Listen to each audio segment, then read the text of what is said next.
ಎಲ್ಲರಿಗೂ ನಮಸ್ಕಾರ ರೀ. ರಿಯಾಸ್ ಕಿಚನ್ಗೆ ಸ್ವಾಗತ.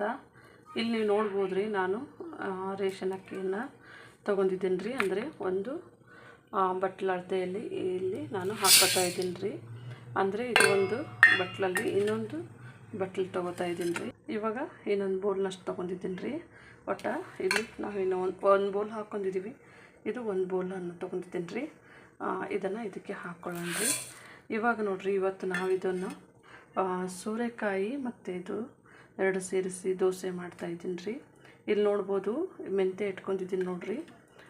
ಒಂದು ಚಮಚದಷ್ಟು ಮೆಂತ್ಯ, ಒಂದು 5-6 ಟೇಬಲ್ ಸ್ಪೂನಷ್ಟು ಉದ್ದಿನಬೇಳೆ, ಒಂದು 1 ಟೇಬಲ್ ಸ್ಪೂನಷ್ಟು ಹೆಸರು ಬೇಳೆ ಇಟ್ಕೊಂಡಿದ್ದೀನಿ ರೀ. ಇದಕ್ಕೆ ನಾವು ಹಾಕ್ಕೊಳ್ಳೋಣ. ಇಲ್ಲಿ ನೋಡ್ಬೋದು ಇದು ಒಂದು 5-6 ಟೇಬಲ್ ಸ್ಪೂನು ಕಡಲೆಬೇಳೆ ತೊಗೊಂಡಿದ್ದೀನಿ ರೀ. ಇದು ತುಂಬ ಬೇಗವಾಗಿ ಮಾಡುವಂಥದ್ದು ಮತ್ತು ಮಸಾಲೆ ದೋಸೆ ಥರನೇ ಇರ್ತದೆ. ಅಂದರೆ ವೆಯ್ಟ್ ಲಾಸ್ ಕಡಿಮೆ ಮಾಡ್ಕೋತಾರೆ ನೋಡಿರಿ, ಅವರಿಗೆ ತುಂಬ ಒಳ್ಳೆಯದಿರುತ್ತೆ. ಹಾಗಾಗಿ ಈ ಒಂದು ರೆಸಿಪಿ ಶೇರ್ ಮಾಡ್ತಾಯಿದ್ದೀನಿ ರೀ. ಇವಾಗ ಇದಕ್ಕೆ ಹಾಕ್ಕೊಳ್ಳೋಣ ನಮ್ಮದೆಲ್ಲವನ್ನು ರೀ. ಯಾರು ನಮ್ಮ ಚಾನಲ್ ಹೊಸದಾಗಿ ಸಬ್ಸ್ಕ್ರೈಬ್ ಮಾಡಿದ್ದೀರಿ, ನಿಮ್ಮೆಲ್ಲರಿಗೂ ಧನ್ಯವಾದಗಳು. ಯಾರು ನಮ್ಮ ವಿಡಿಯೋನ ನೋಡ್ತಾ ಇದ್ದೀರಿ, ಪ್ಲೀಸ್ ಸಬ್ಸ್ಕ್ರೈಬ್ ಮಾಡಿ, ಲೈಕ್ ಮಾಡಿ, ಶೇರ್ ಮಾಡಿ. ಇದನ್ನು ನಾವು ಇವಾಗ ಚೆನ್ನಾಗಿ ತೊಳೆದು ಇಟ್ಕೋಬೇಕ್ರಿ. ನಾನಿಲ್ಲಿ ರೇಷನ್ ಅಕ್ಕಿಯನ್ನು ಯೂಸ್ ಮಾಡಿದ್ದೀನಿ ರೀ.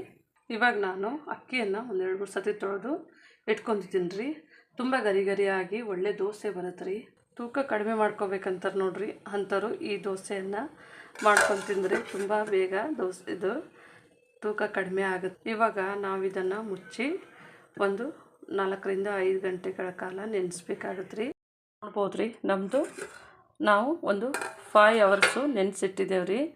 ನಿಮಗೆ ಅಂದರೆ 3-4 ಅವರ್ಸ್ ನೆನೆಸ್ಲಿಕ್ಕೆ ಆಗ್ಲಿಕ್ಕಂದ್ರೂ ರಾತ್ರಿ ನೆನೆಸಿಟ್ಟು ಬೆಳಗ್ಗೆನೂ ಈ ಥರ ಮಾಡ್ಕೋಬೋದು ರೀ.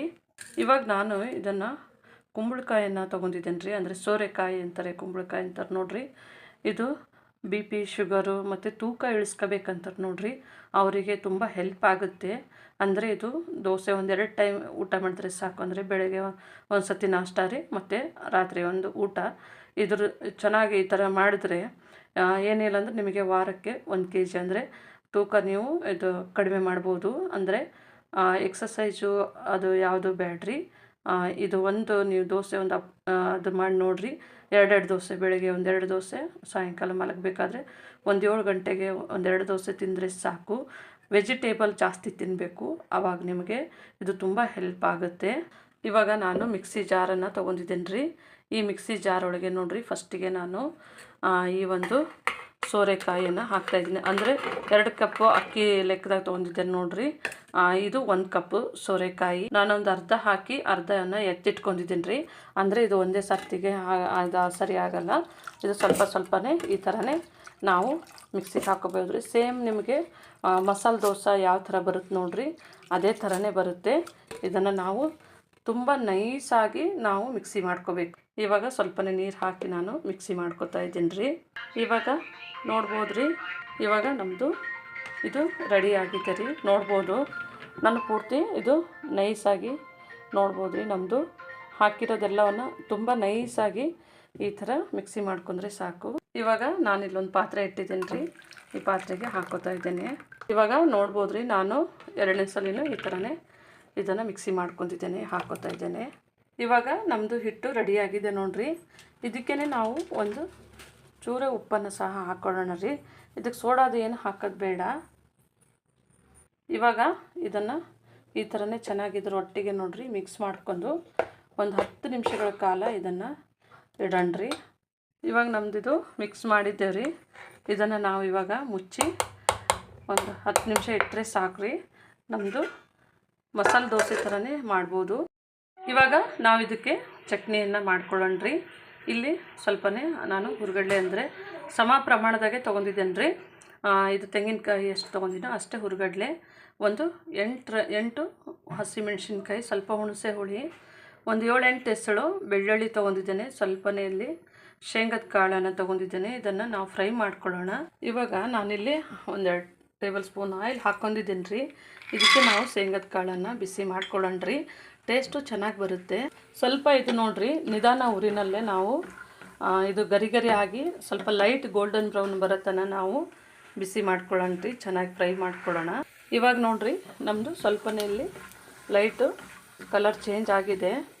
ಈ ಟೈಮ್ನಲ್ಲೇ ನೋಡಿರಿ ನಾವು ಹಸಿಮೆಣ್ಸಿನ್ಕಾಯಿ ಹಾಕೊಳ್ಳೋಣ. ಹಸಿಮೆಣ್ಸಿನ್ಕಾಯಿ ಈ ಥರನೇ 1-2 ಪೀಸ್ ಮಾಡಿ ಹಾಕ್ಕೊಂಡ್ರಿ. ಇವಾಗ ನೋಡಿರಿ ನಮ್ಮದು ಹಸಿಮೆಣ್ಸಿನ್ಕಾಯಿನ 1-2 ತುಂಡು ಮಾಡಿ ಹಾಕೊಂಡಿದೆ. ಸ್ವಲ್ಪನೇ ಇದನ್ನು ಫ್ರೈ ಮಾಡ್ಕೊಳ್ಳೋಣ. ಇವಾಗ ನಮ್ಮದು ಸ್ವಲ್ಪ ಫ್ರೈ ಆದಾಗೆ ಕರಿಬೇವು ಸೊಪ್ಪನ್ನು 1-2 ಕಡ್ಡಿಯಷ್ಟು ಕರಿಬೇವು ಸೊಪ್ಪು ಹಾಕ್ಕೊಂಡಿದ್ದೆ. ಸ್ವಲ್ಪ ಹುಣಸೆ ಹುಳಿ ಇದ್ರ ಜೊತೆಗೆ ಬಿಸಿ ಮಾಡ್ಕೊಂಡ್ರೆ ಟೇಸ್ಟು ಚೆನ್ನಾಗಿರುತ್ತೆ ರೀ. ಹಾಗಾಗಿ ಇವಾಗ ನಮ್ಮದು ರೆಡಿ ಆಗಿದೆ ರೀ. ನಾನು ಸ್ಟವ್ ಆಫ್ ಮಾಡ್ಕೊತಾ ಇದ್ದೀನಿ. ಇವಾಗ ನಾವು ಫ್ರೈ ಮಾಡಿದ್ದು ನೋಡ್ರಿ ಎಲ್ಲವನ್ನು ತೆಗೆದ್ರಿ. ಈಗ ನಾವು ಇದ್ರ ಮೇಲೆ ಹಾಕ್ಕೊಳ್ಳೋಣ್ರಿ. ಅಂದರೆ ನಮ್ಮದು ಇದು ಸ್ವಲ್ಪ ಬೇಗ ತಣ್ಣಗಾಗುತ್ತೆ ರೀ. ಇವಾಗ ನಮ್ಮದೆಲ್ಲವನ್ನು ಹಾಕಿಟ್ಕೊಂಡಿದ್ದೆ ರೀ. ತುಂಬ ಒಳ್ಳೆ ಒಂದು ಪರಿಮಳವಾಗಿರುತ್ತೆ, ತುಂಬ ಚೆನ್ನಾಗಿ ಒಳ್ಳೆ ಒಂದು ಟೇಸ್ಟ್ ಇರುತ್ತೆ ರೀ. ಸ್ವಲ್ಪ ಇದನ್ನೇ ಆರಿಸ್ಕೊಂಡು ಮಿಕ್ಸಿಗೆ ಹಾಕ್ಕೊಳ್ಳೋಣ. ಇವಾಗ ನಾನು ಮಿಕ್ಸಿ ಜಾರನ್ನು ತೊಗೊಂಡಿದ್ದೀನಿ ರೀ. ಮಿಕ್ಸಿ ಜಾರ್ಗೆ ನಮ್ಮದಿದು ಚಟ್ನಿದೆಲ್ಲ ಹಾಕ್ಕೊಳ್ಳೋಣ. ಇವಾಗ ನಮ್ಮದಿದೆಲ್ಲ ಹಾಕ್ಕೊಳ್ಳೋಣ್ರಿ. ಇವಾಗ ನಮ್ದಿಷ್ಟೆಲ್ಲ ಹಾಕ್ಕೊಳ್ಳೋಣ್ರಿ. ಇವಾಗ ನಮ್ಮದೆಲ್ಲ ಹಾಕೊಂಡಾದ್ಮೇಲೆ ನೋಡಿರಿ ಸ್ವಲ್ಪನೇ ನಾನು ಕೊತ್ತಂಬರಿ ಸೊಪ್ಪು ಹಾಕ್ತಾಯಿದ್ದೀನಿ. ಇವಾಗ ನಮ್ಮ ಚಟ್ನಿಗೆ ಸ್ವಲ್ಪನೇ ಉಪ್ಪನ್ನು ಸೇರಿಸ್ಕೊಳ್ಳೋಣ್ರಿ. ಇದನ್ನು ಇವಾಗ ಮಿಕ್ಸಿ ಮಾಡ್ಕೊಳ್ಳೋಣ. ಇವಾಗ ನಮ್ಮದು ಚಟ್ನಿ ರೆಡಿ ಆಗಿದ್ದೀರಿ. ಇಲ್ಲಿ ಒಂದು ಪಾತ್ರೆಗೆ ತೆಗೆದಿಟ್ಕೊತಾ ಇದ್ದೀನಿ. ನೋಡಿರಿ ನಾನಿಲ್ಲಿ ತವಾನ ಬಿಸಿ ಮಾಡ್ಕೆ ಇಟ್ಕೊಂಡಿದ್ದೇನೆ. ಇದಕ್ಕೆ ನೋಡಿರಿ ಇವಾಗ ನಾವು ಚೆನ್ನಾಗಿ ಸ್ವಲ್ಪನೇ ತುಂಬ ಬಿಸಿ ಮಾಡ್ಕೊಬೇಡ್ರಿ. ಸ್ವಲ್ಪನೇ ಇದ್ದಾಗನೇ ಇದು ಸ್ವಲ್ಪ ಆಯಿಲನ್ನು ಎಲ್ಲ ಚೆನ್ನಾಗಿ ಈ ಥರನೇ ಸ್ಪ್ರೆಡ್ ಮಾಡ್ಕೋಬೇಕಾಗತ್ತೆ ರೀ. ಇವಾಗ ನಮ್ಮದು ಆಯಿಲನ್ನು ಹಚ್ಕೊಂಡಾಗಿದೆ ರೀ. ಇವಾಗ ನಮ್ಮದು ತವ ಬಿಸಿ ಆಗಿದೆ ರೀ. ನಾವು ಇವಾಗ ದೋಸೆ ಬ್ಯಾಟರನ್ನು ಹಾಕ್ಕೊಳ್ಳೋಣ. ನಿಮಗೆ ದೊಡ್ಡದು ಬೇಕಿದ್ದರೆ ದೊಡ್ಡದು ಅಂದರೆ ಸ್ವಲ್ಪ ಬ್ಯಾಟ್ರ್ ಜಾಸ್ತಿ ಹಾಕ್ಕೊಳ್ಳಿ. ಸ್ವಲ್ಪ ಸಣ್ಣದು ಬೇಕಿದ್ದರೆ ಸಣ್ಣದು ಈ ಥರ ಹಾಕ್ಕೋಬೋದು ರೀ. ಈ ಥರನೇ ಹಾಕ್ಕೊಂಡ್ಬಿಟ್ಟು ಈ ಥರನೇ ಸೇಮ್ ನಾವು ಮಾಮೂಲಿ ದೋಸೆ ಮಾಡ್ತೀವಿ ನೋಡಿರಿ ಅದೇ ಥರನೇ ಈ ದೋಸೆ ಬರುತ್ತೆ ನೋಡ್ಬೋದು. ಇವಾಗ ನೋಡಿರಿ ಸ್ವಲ್ಪನೇ ನಾವು ಇದಕ್ಕೆ ಸೈಡಲ್ಲಿ ಆಯಿಲನ್ನು ಹಾಕ್ಕೊಂಡ್ರೆ ಸಾಕು. ಇವಾಗ ನಮ್ಮದು ದೋಸೆ ನೋಡ್ಬೋದು ರೀ. ಸ್ವಲ್ಪನೇ ಇದು ಈ ಥರ ಬಿಡಿಸ್ಕೊಂಡ್ರಿ ನಾವು ಇದನ್ನೇ ಇದನ್ನು ತೆಗೆದಿಟ್ಕೊಳ್ಳೋಣ್ರಿ. ಇವಾಗ ನೋಡ್ಬೋದು ರೀ ಇದನ್ನು ತಿರುಗಿಸಿ ಹಾಕೋಣ. ಇವಾಗ ನೋಡ್ಬೋದು ರೀ ನಮ್ಮದು ದೋಸೆ ರೆಡಿ ಆಗಿದೆ. ತುಂಬ ಚೆನ್ನಾಗಿ ಬರುತ್ತೆ. ನಿಮಗೆ ಟೈಮ್ ಇದ್ದರೆ ಒಂದು 3-4 ಅವರ್ಸ್ ಇಟ್ಟರೆ ಒಳ್ಳೆ ಒಂದು ಗರಿ ಗರಿಯಾದ ದೋಸೆ ಬರುತ್ತೆ. ನಾನು ಆವಾಗಲೇ ದೋಸೆ ಮಾಡೋದಕ್ಕೆ ಸ್ವಲ್ಪನೇ ಕ್ರಿಸ್ಪಿ ಕಡಿಮೆ ಬರುತ್ತೆ. ನೀವು ಮನೆಯಲ್ಲಿ ಇದೇ ಥರನೇ ಮಾಡ್ಕೊಳ್ಳಿ. ನಮ್ಮ ಚಾನಲ್ ಸಬ್ಸ್ಕ್ರೈಬ್ ಮಾಡಿ, ಲೈಕ್ ಮಾಡಿ, ಶೇರ್ ಮಾಡಿ. ನಮ್ಮ ವಿಡಿಯೋನ ನೋಡಿದ್ದಕ್ಕಾಗಿ ಧನ್ಯವಾದಗಳು.